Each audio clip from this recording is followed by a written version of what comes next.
Лесна рецепта за козунаци вкъщи. Това е моята рецепта, която не изисква месене и може да се направи изцяло в миксер, а ето и необходимите продукти. Слагам 10 грама сол директно в купата на миксера. После чуквам 6 яйца, като отделям единия белтък за намазване след това. Ще добавя малко кафява захар и ще го разбия. 10 мл ликьор заедно с 10 мл ванилия, 60 мл олио, 250 грама захар, в които предварително съм настъргала кората от лимон и портокал. След това слагам да се разбърка в купата. През това време натрушавам купчето мая при 10 грама кафява захар, като ще добавя една лъжица брашно от това, което ми е 1 килограм. Предварително съм затоплила млякото, като не е горещо. Това е задължително. Добавям си мляко и разбърквам, за да активирам маята. Всички, които се занимават с тесто, знаят, че трябва много да внимавате млякото ви да не е горещо, а да е леко топло. По-добре да е хладко, отколкото горещо. Ще оставя настрани маята да се активира. И през това време към вече разбърканите други съставки ще добавя останалото мляко. Миксера, който ползвам, е най-стандартен и обикновен с въртяща се купа.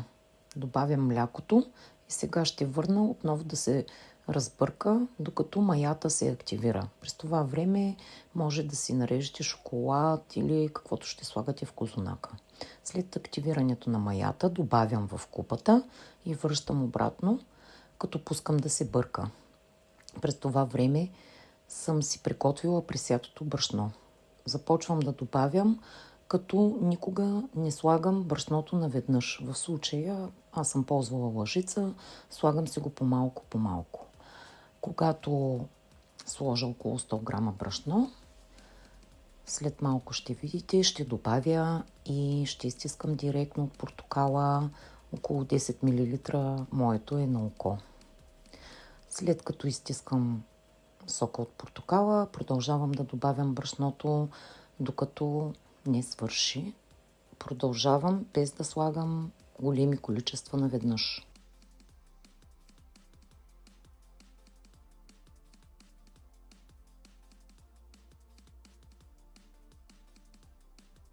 Ето и тук слагам последното брашно.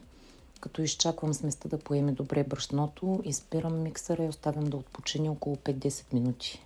След като тестото ни е отпочинало, ще включим пак миксера и ще си вземем разтопеното масло. Гледайте маслото ви да не е горещо, аз го разтапям предварително, трябва да е на стайна температура. Почвам да добавям по малки порции от маслото.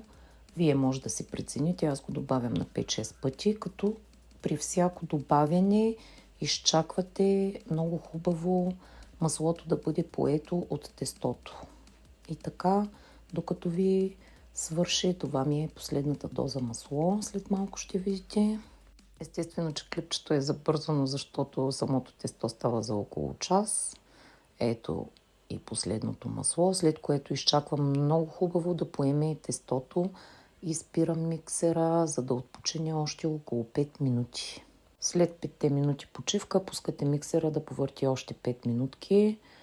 Да уточня, че през цялото време работя на най-слабата степен на миксера. Сега тестото е готово и ще го извадя, като имайте предвид, че то няма да е твърдо, ще е доста меко, може да ви лепне, това не трябва да ви плаши, може да видите какво остава по пръстите ми. Вадя го и съм си нагласила около 100 грама брашно, което сега ще пресея първо по дъската и после отгоре, за да мога да извадя самото тесто по-лесно. Целта тук не е да премесваме и да вложим вътре брашното в тестото. Целта ни е просто да набрашним тестото. Опитайте се да вкарате колкото може по-малко от това брашно вътре в тестото. Премесете само докато си набрашните тестото и то не лепне супер много. В края на краищата ще остане съвсем малко лепнещо. Това не трябва да ви притеснява след втасване. Пак ще можете да набрашнявате, когато оформяте козунака. Аз предпочитам да ползвам набрашняването, защото за мен олиото прави по-голямо нацапване. А и с брашното за мен е по-лесно да работя, така съм свикнала и такава ми е практиката. След като си набрашня тестото, слагам малко брашно в дъното на купата и го връщам обратно, като ще покрия с нейлонова кисийка и ще го оставя за час, час и половина, зависимост каква ми е температурата, да удвои даже и да утрои размера си.